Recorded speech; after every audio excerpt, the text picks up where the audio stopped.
ನಾನು ಹೇಳೋದು ಒಂದು ಸ್ವಲ್ಪ ಕೇಳಿ. ನನ್ನಮ್ಮ ಮಾಡಿದ್ದಿ ಹೆಸರು ಬೇಳೆ ಪಾಯಸ ಸೂಪರ್ ಆಗಿದೆ. ಹೆಂಗ್ ಮಾಡಿದ್ದು ಅಂತ ಹೇಳಮ್ಮ.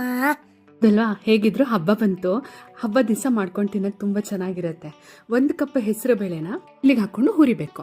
ಅದು ಚೂರು ಕೆಂಪಗಾಗಿ ಘಮ ಘಮ ಅನ್ನುತ್ತೆ. ಅಲ್ಲಿ ತನಕ ಅದನ್ನ ಹುರ್ಕೊಂಡು ಆಮೇಲೆ ಒಲೆ ಆಫ್ ಮಾಡಿ ಒಂದು ಕುಕ್ಕರಿಗೆ ಅದನ್ನ ತೊಳ್ಕೊಂಡು ಸೇರಿಸಿ ಅಲ್ಲಿಂದ 1 ಸ್ಪೂನ್ ತುಪ್ಪ ಹಾಕಿ 1 ಕಪ್ಪು ಹಾಲು 1.5 ಕಪ್ ಆಗೋಷ್ಟು ನೀರು, ಯಾವ ಕಪ್ಪಲ್ಲಿ ಹೆಸರು ಬೇಳೆ ತೊಗೊಂಡಿದ್ದೀವಲ್ಲ ಅದೇ ಅಳ್ತೇಲಿ. ಗಂಟೆ ಮುಂಚೆ 8 ಬಾದಾಮಿ 2 ಸ್ಪೂನ್ ಗಸಗಸೆ ನೆನೆಸಿಟ್ಕೊಂಡಿದ್ದೀನಿ. ಬಾದಾಮಿ ಸಿಪ್ಪೆ ತೆಗೆದು ಸೇರಿಸಿ ಗಸಗಸೆನೂ ಹಾಕೊಂಡು 4 ಸ್ಪೂನ್ ಕಾಯಿ ತುರಿ 2 ಏಲಕ್ಕಿ ಸಿಪ್ಪೆ ತೆಗೆದು ಸೇರಿಸಿ ನೀರು ಹಾಕಿ ರುಬ್ಬಿ ಪೇಸ್ಟ್ ಮಾಡ್ಕೋಬೇಕು. ಅದೇ ಬಾಣಲಿಗೆ 3 ಸ್ಪೂನ್ ತುಪ್ಪ ಹಾಕೊಂಡು ದ್ರಾಕ್ಷಿ ಗೋಡಂಬಿನ ಹುರಿದು ಆಮೇಲೆ ಬೇಯಿಸಿರೋಂಥ ಹೆಸರು ಬೇಳೆನೂ ಸೇರಿಸಿ ಮೇಲಿಂದ ರುಬ್ಬಿರೋಂಥ ಪೇಸ್ಟ್ 1 ಲೋಟ ನೀರು 3/4 ಕಪ್ ಆಗೋಷ್ಟು ಬೆಲ್ಲನ ಸೇರಿಸಿ ಚೆನ್ನಾಗಿ ಕುದಿಸಿ ಒಲೆ ಆಫ್ ಮಾಡಿ ಆದ್ಮೇಲೆ ಇದರಲ್ಲಿ ಕರ್ದಿರೋ ದ್ರಾಕ್ಷಿ ಗೋಡಂಬಿನ ಹಾಕೊಂಡ್ಬಿಟ್ರೆ ರೆಡಿನೇ ಆಗೋಗುತ್ತೆ. ಗೊತ್ತಾಯ್ತಲ್ಲ, ಎಲ್ಲರಿಗೂ ಶೇರ್ ಮಾಡಿ, ನಮ್ಮ ಚಾನಲ್ನ ಫಾಲೋ ಮಾಡಿ.